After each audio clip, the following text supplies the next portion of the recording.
तालाब में जाके पानी पीने लगे। कुछ ही दिनों में बरसात हुई और तालाब फिर से पानी से भर गया। मछलियों ने सभी जानवरों का शुक्रिया अदा किया।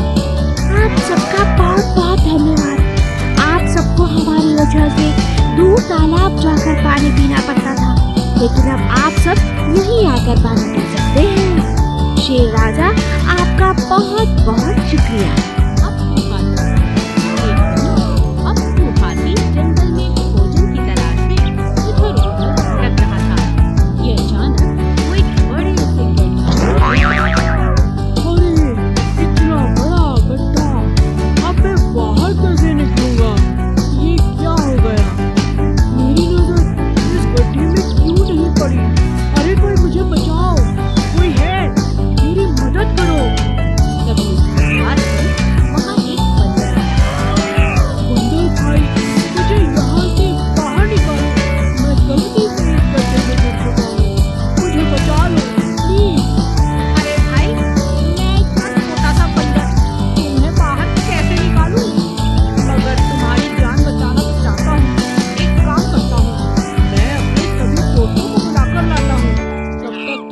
इंतजार करना। ठीक है, पर जल्दी आना। अरे दोस्तों, जल्दी चलो। बेचारा हाथी एक बड़े से गड्ढे में गिर चुका है, मगर हम उसकी कैसे मदद कर सकते हैं? क्यों नहीं कर सकते? चलो हम उस गड्ढे में धीरे धीरे मिट्टी डालते हैं। कुछ देर में हमारा हाथी बाहर आ जाएगा। चलो चलो जल्दी करो। जल्दी से हाथी के पास पहुंचे। तुम घबराओ नहीं हाथी, हम अभी गड्ढे में मिट्टी डालते हैं, ये भर जाएगा और तुम बाहर निकल आओगे। मगर कैसे? तुम्हारे हाथ तो बहुत छोटे छोटे हैं। कोई बात नहीं, हम लगे रहेंगे काम में, घबराओ मत। चलो दोस्तों। सभी बंदर खूब जोरों शोरों से थोड़ी थोड़ी मिट्टी गड्ढे में डालते रहे। इस पूरे काम में बहुत देर लग गई, मगर उन्होंने हिम्मत नहीं हारी। धीरे धीरे मिट्टी भरती गई और हाथी खुश हुआ। तुम सबका बहुत बहुत शुक्रिया। तुम लोगों ने मेरी जान बचाई। तुम्हारे हाथ भी कांपते हैं। तुम मेरे सच्चे दोस्त हो। तुम्हारा दिल से शुक्रिया। अरे कोई बात नहीं हाथी भाई, आज से तुम हमारे दोस्त हो। हमें अपनी पीठ पर बिठाकर एक चक्कर तो लगा दो। हाँ हाँ, क्यों नहीं, चलो चलो। और इस तरह बंदर और हाथी दोस्त चल पड़े जंगल की तरफ। वफादार घोड़ा बादल।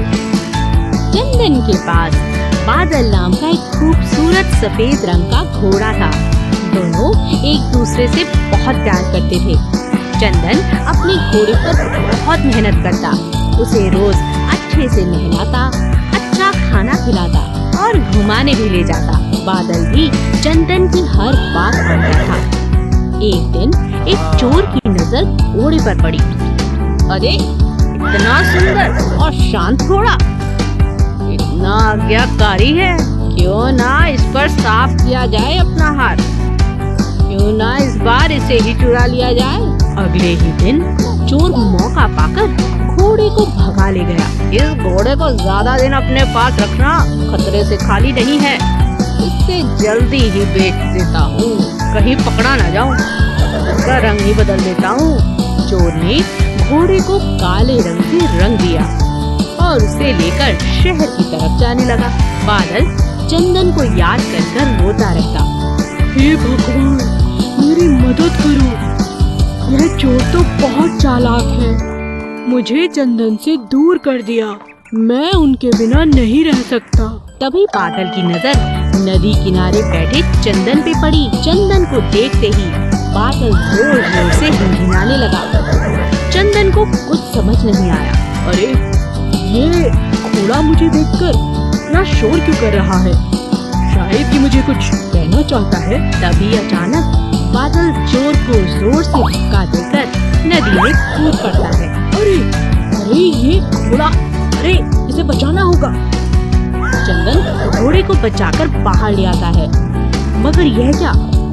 अरे इस घोड़े का तो रंग निकल रहा है। अरे भागो, कहीं पकड़ा न जाऊं।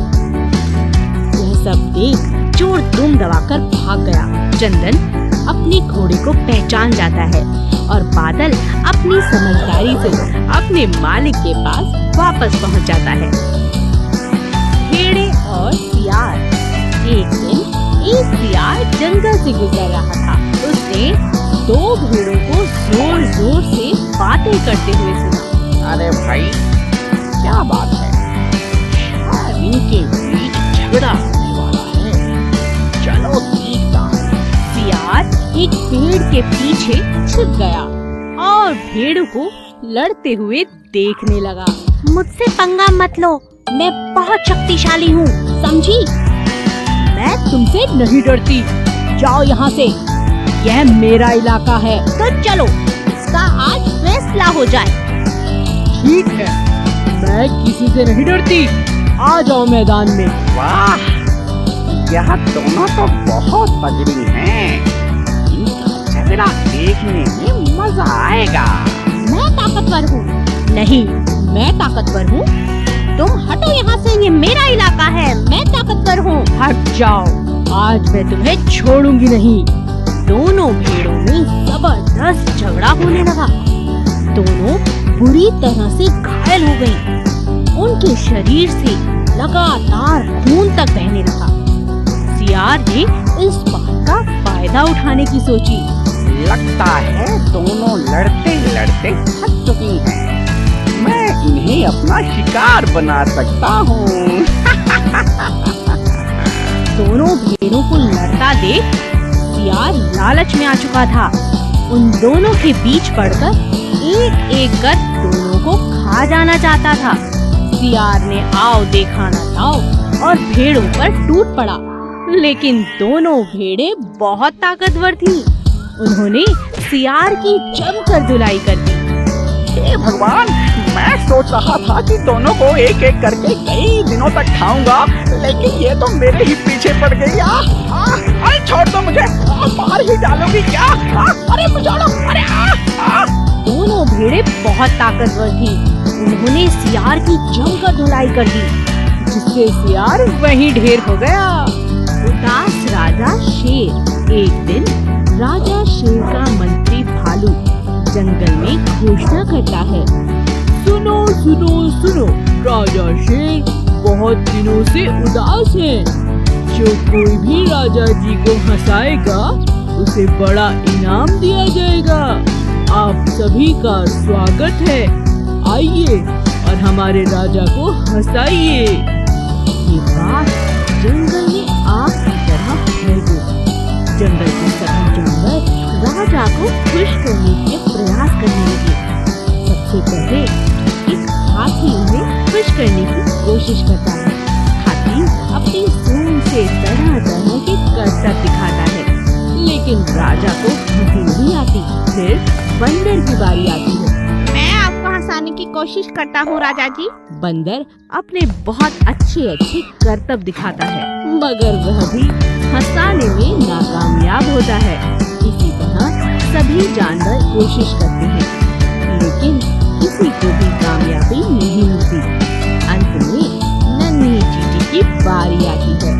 राजा के मंत्री भालू को लगता है किसी को इनाम नहीं मिलेगा। इतनी छोटी सी चींटी हमारे राजा को कहाँ से हंसाएगी? जब अच्छे अच्छे बड़े बड़े जानवर नहीं हंसा पाए तो ये चींटी क्या हंसाएगी? तभी चींटी गुस्से में लाल होकर राजा के नजदीक आती है और कहती है, देखिए राजा जी, बहुत हो चुका, मैं आ रही हूँ आपके पेट पर गुदगुदी करने। आपको तो फिर हंसना ही होगा। अपनी तरफ गुस्से में चींटी को आता देख राजा की हंसी निकल पड़ी। राजा को हंसता देख सभी जानवर हंसने लगे और नाचने लगे। चींटी को भी राजा ने बहुत सुंदर इनाम दिया। एक महल में राजा के पास एक सुंदर सफेद रंग का कबूतर था। राजा उससे बहुत प्यार करता था और अपने मन की सभी बातें वो कबूतर से किया करता था। एक दिन कबूतर का दिल महल से बाहर जाने को हुआ। कबूतर उड़ता हुआ जंगल की तरफ चला गया। मगर आते हुए वह रास्ता भटक गया